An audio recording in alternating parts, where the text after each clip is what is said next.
Bienvenue sur Africa 24 dans cette nouvelle édition du QG Weekend. Voici les titres de l'actualité. Le gouvernement sud-soudanais et les principaux groupes rebelles ont signé jeudi 21 décembre un cessez-le-feu pour mettre fin à une guerre civile de 4 ans. Cet accord entrera en vigueur ce 24 décembre 2017. L'émir du Qatar poursuit sa tournée ouest-africaine. Après le Sénégal, l'émir Cheikh Tamim Ben Hamad Al Thani a été reçu par le président malien Ibrahim Boubacar Keïta. Des accords de partenariat ont été conclus. Et puis nous irons à la découverte d'un jeune écrivain burkinabé. À seulement 28 ans, Abdelaziz Diabaté publie 44-7 ou la troisième guerre de l'Afrique, un essai politique qui se veut engagé. Vers une résolution de la crise au Soudan du Sud, le gouvernement sud-soudanais et les principaux groupes rebelles ont signé jeudi 21 décembre un nouveau cessez-le-feu pour tenter de mettre fin à la guerre civile que connaît le pays depuis 4 ans. Un accord obtenu sous la direction de l'IJAD, l'autorité intergouvernementale pour le développement, après 4 jours de négociations à Addis Abeba, en Éthiopie. Les précisions avec Deogracias Podo. Le gouvernement sud-soudanais et les principaux groupes rebelles ont signé un cessez-le-feu qui prendra effet à compter de ce 24 décembre 2017. Objectif, tenter une nouvelle fois de mettre un terme à la guerre civile qui ravage le pays depuis 4 ans. Cet accord, obtenu à l'issue de plusieurs jours de négociations, placé sous l'égide de l'autorité intergouvernementale pour le développement, IGAD, prévoit entre autres que les belligérants gèlent immédiatement leur position, garantissent la protection des civils et l'accès de l'aide humanitaire. Le vrai test du sérieux de cet engagement résiderait dans les actions pratiques à prendre pour mettre en application les termes de cet accord. Une action pratique pour arrêter les combats, offensives et contre-offensives, qui ont tué tant de civils innocents. Réclamé depuis plusieurs mois, ce cessez-le-feu est présenté comme une première étape dans la perspective de nouvelles élections au Soudan du Sud. Le précédent accord en date d'août 2015 prévoyait qu'elles aient lieu en août 2018, mais de nombreux observateurs demeurent sceptiques. L'application de cet accord ne peut être, effective que lorsque la communauté internationale exerce la pression nécessaire pour qu'elle soit observée par toutes les parties. Mais à part ça, franchement, je ne vois pas comment. Malheureusement, on fait comme si on fait la politique de l'autruche, que cette signature a été forcée et que Juba, semble-t-il, n'est pas prête à faire les efforts nécessaires. Malgré la signature de ce cessez-le-feu, les civils qui ont fui les violences peinent encore à croire en la bonne foi des différents protagonistes de la crise. Depuis décembre 2013, le pays est en proie à une guerre civile qui a fait des dizaines de milliers de morts, près de 4 millions de déplacés et provoqué une crise humanitaire sans précédent. Depuis, de nombreux accords de cessez-le-feu ont été signés sans succès.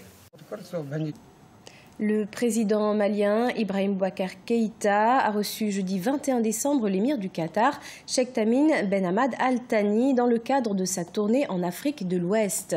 Une rencontre qui a permis d'annoncer l'ouverture d'une représentation diplomatique qatari au Mali, mais aussi le financement par le Fonds de développement du Qatar d'un projet dans le domaine de l'éducation d'un montant de 40 millions de dollars. Reportage Mokhtar Bari, notre correspondant au Mali, commenté par Deogracias Poudou.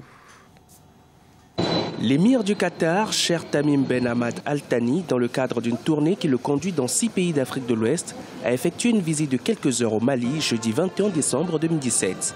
À la tête d'une forte délégation, il a été reçu en audience au palais de Koulouba par le président Ibrahim Boubacar Keïta. Cette visite fait suite à celle effectuée par le président malien à Doha en 2014 et en 2017. La visite de l'émir du Qatar se situe dans le cadre d'une tournée en Afrique de l'Ouest qui vise à consolider les relations de l'État du Qatar avec un certain nombre de pays dans la région, dont le Mali, qui est un pays frère, un pays musulman avec lequel le Qatar entretient une relation de coopération dans plusieurs domaines, mais aussi nous avons en partage un certain nombre de préoccupations, notamment la lutte contre le terrorisme, l'instabilité dans notre région. Le président malien et son hôte ont abordé les sujets de l'heure, à savoir le processus de paix au Mali, le G5 Sahel et la question palestinienne avec la reconnaissance de Jérusalem comme capitale d'Israël par le président américain Donald Trump. Les deux parties ont procédé à la signature de plusieurs accords de coopération dans le domaine du sport et de l'éducation, d'un montant de 40 millions de dollars pour le Mali à travers le Fonds de développement du Qatar. Le plan économique, Le dernier forum de Bamako sur Invest in Mali qui s'est tenu, une délégation d'hommes d'affaires du Qatar était également présente. Et il y a des échanges en cours entre nos milieux d'affaires pour pouvoir avancer sur cette question. Mais essentiellement, il s'agissait vraiment d'une tournée qui a un caractère plus politique, de pouvoir vraiment sensibiliser les différents partenaires par rapport à la situation dans la région du Golfe. Et nous avons réitéré tout à l'heure la position du Mali par rapport à cette question. Le Mali n'a pas suivi les injonctions du royaume saoudien à rompre les relations avec l'émirat du Qatar. Mieux, le Mali a ouvert une représentation diplomatique en 2016 et le Qatar à son tour aura son ambassade sur les rives du fleuve Djoliba en 2018.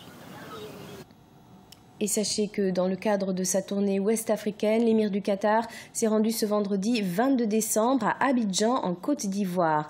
Il a été accueilli par le président Alassane Ouattara.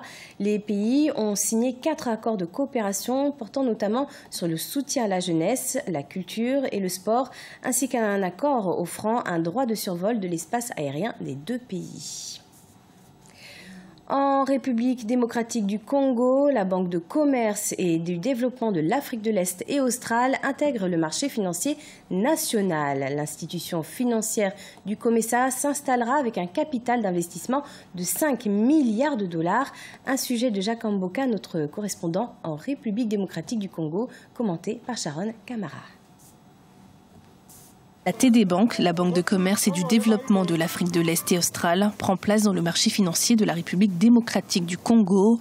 Avec un capital estimé à 5 milliards de dollars, cette institution financière du COMESA a signé un accord de siège ce mercredi 20 décembre à Kinshasa. L'accord signé entre le gouvernement congolais, représenté par le vice-premier ministre en charge des affaires étrangères, Léonard Ché Okintundu, et Admassou Tadessé, président de la TD Bank, permettra à cette institution d'installer un bureau régional à Kinshasa. The intention really is to grow our cooperation with the DRC and Nos ambitions consistent à développer de plus en plus notre corporation. Nous ferons le mieux possible pour soutenir les commerces ici en République démocratique du Congo et dans la région et appuyer les projets de microfinance en facilitant l'accès au financement. corporate finance to support enterprises and businesses here in the DRC. La présence de la TD Bank sur le marché financier congolais va contribuer à résoudre l'épineuse problématique de l'inclusion financière, principal obstacle à l'épanouissement des petites et moyennes entreprises. Beaucoup expriment leur vœu de voir cette institution faciliter l'accès au financement, surtout dans le domaine agricole, porteur du développement durable. Vous avez la vraie économie qui est sous-tendue par la production de consommation, la pêche, l'agriculture et l'élevage. Mais nous sommes un pays porteur qui a énormément de ressources de ce point de vue, mais on n'a vu aucune banque prendre le courage de sortir des sentiers battus pour aller vers ces domaines qui est réellement porteur et qui peut faire la différence au niveau de l'économie. L'installation du bureau régional de la Banque de l'Afrique de l'Est et australe pour le commerce et le développement à Kinshasa va booster par ailleurs le développement de plusieurs activités commerciales dans la région. La TD Bank, qui peut miser sur son expérience dans le marché financier du continent et son imposant capital, aura cependant besoin d'un bon climat des affaires pour réussir dans un système bancaire congolais encore peu fiable, disent les observateurs. À seulement 28 ans, l'écrivain Abdoulaziz Diabaté publie 447 ou la troisième guerre de l'Afrique. Un essai politique destiné à la jeune génération. Unir le continent africain, c'est la mission que se donne l'auteur d'origine burkinabé. Son portrait dans ce reportage de Jean-Paul Ouedraogo, notre correspondant au Burkina Faso.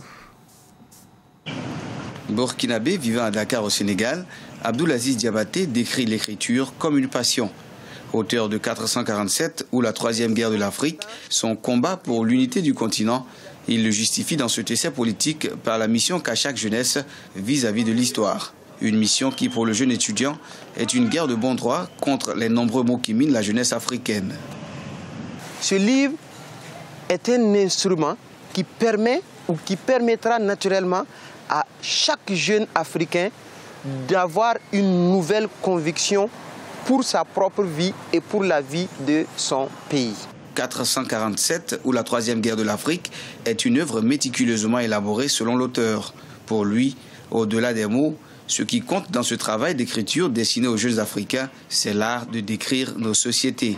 C'est une guerre qui engage un combat féroce contre la corruption, contre la malgouvernance, contre le terrorisme, contre le chômage. Source d'une inspiration vivante et intarissable, 447 ou la troisième guerre de l'Afrique, à travers ses 200 pages, s'adosse aux couleurs de l'africanité pour le rayonnement de la culture africaine.